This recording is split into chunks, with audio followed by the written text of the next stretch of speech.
Hello, thanks for joining me today. I'm going to take these frames I got from garage sales and the thrift store, and that one just fell apart. Got them for about $1 a piece, and I want to kind of redo them a little bit, put some fabric in them, and kind of make them part of my Creepmas decorations. So if you want to see kind of what all I do for that, stick around and see how they turn out.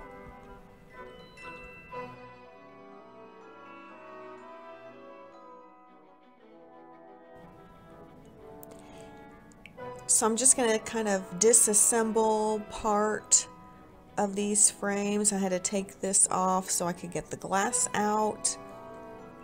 And then I'm just going to kind of tape some of it up so I don't get paint in the tracks or kind of on the back of kind of that fuzzy part of that one that's green over there, because I'm going to repaint these two, but I'm going to leave the black one black.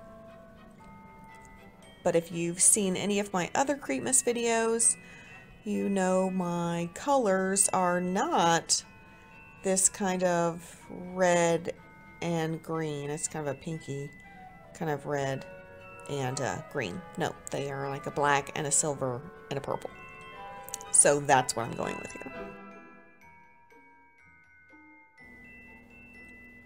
If you're new here, please go down there and hit that subscribe button. It will help you stay up to date on all of my crafting adventures, and it really helps the channel out.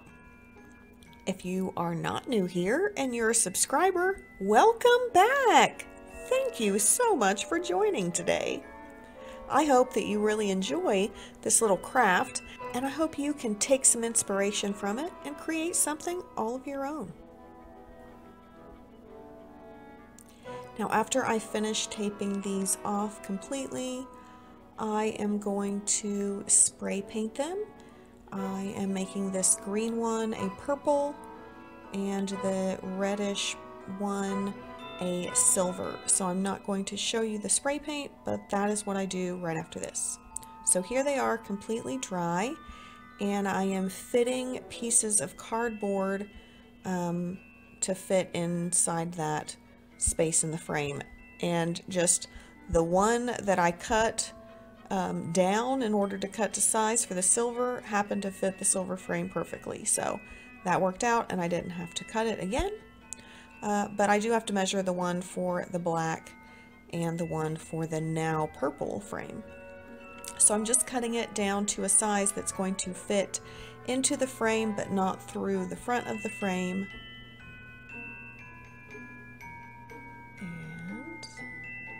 There we go, a little dry fit, and that will work for the black piece. It's a little bit lopsided, it's not straight, so just straighten it out, and there we go, good enough. And then I have one more with the now purple frame. I need to make a piece that's going to fit in this little kind of pockety hole. So I'm just gently marking both sides, and then I just draw myself a line. I'm just eyeballing it. I could have got out the ruler, but it's not really worth it because you're not going to see the edges anyway. You're not really going to see the board at all. But I need something to secure the fabric to. So I thought cardboard was a nice cheap option. This is a very cheap craft considering that I got the frames at the thrift store.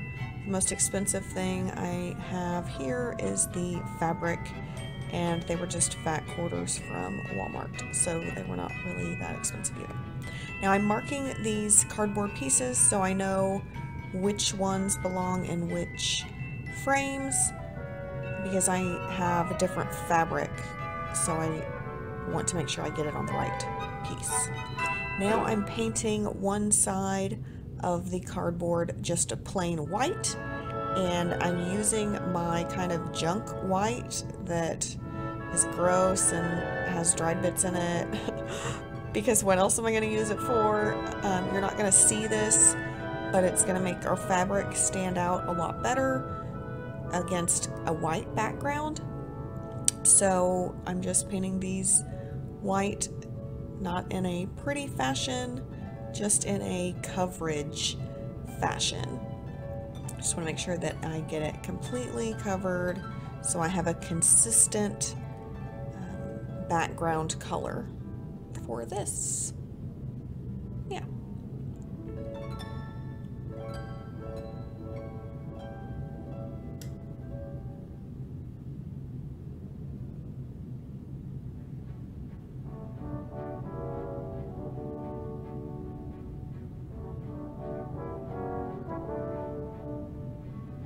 This middle one had a little bit of shadow spots still, so that's why I kind of put some extra paint on it to get it evened out. Okay, so now I need to fix the black frame that fell apart on me right at the very beginning. I knew it was going to fall apart, so this was the plan the whole entire time. I used E6000 to just really secure the back of this down. I just check to make sure I don't have anything kind of coming through the hole. And so after I get this kind of pressed down good, I put a few books on it and let it set overnight so that it would really stick on there and dry. Now I'm going to take just a little fabric swatch. I kind of cut down to approximate size. And for the purple, I did it exactly where I wanted it. And then I'm just Mod Podging it right to the side that I painted white. And so it really helps it stand out, helps the white in that fabric kind of really be prominent and stand out. And so I'm doing the same thing with just a different fabric on the other two pieces. I have just a solid jack fabric here, and it has a lot of white in it, so this is actually what prompted me to paint the back of them white, because I didn't want the face to look kind of a yellowy color. So just going to Mod Podge the last one here. And there we go. Now I let this dry as well. I wanted to make sure that it was nice and stuck on there. And then I came back to trim up the excess and kind of cut the corners back. And that's going to make it a lot easier to lay, kind of wrap this extra piece around the side and get it to lay on the back of it. So I'm going to just snip these corners, and I missed the corners on the last one, so I will snip those.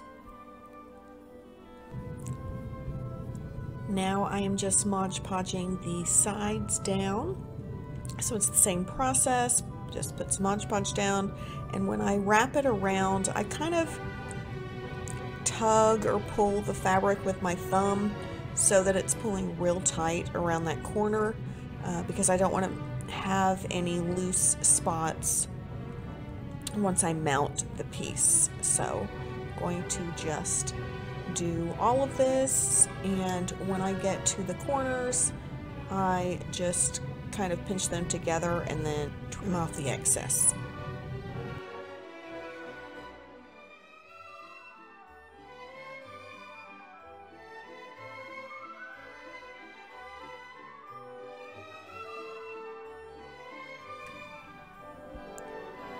Alright, so after that I went ahead and did the other two pieces just the same way that I did this piece, but again, I'm not going to show that to you. You get the gist of this.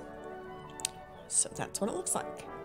Then I'm just going to slide the pieces into their assigned frame. Remember, I marked it on the back so I know easily which one goes to which.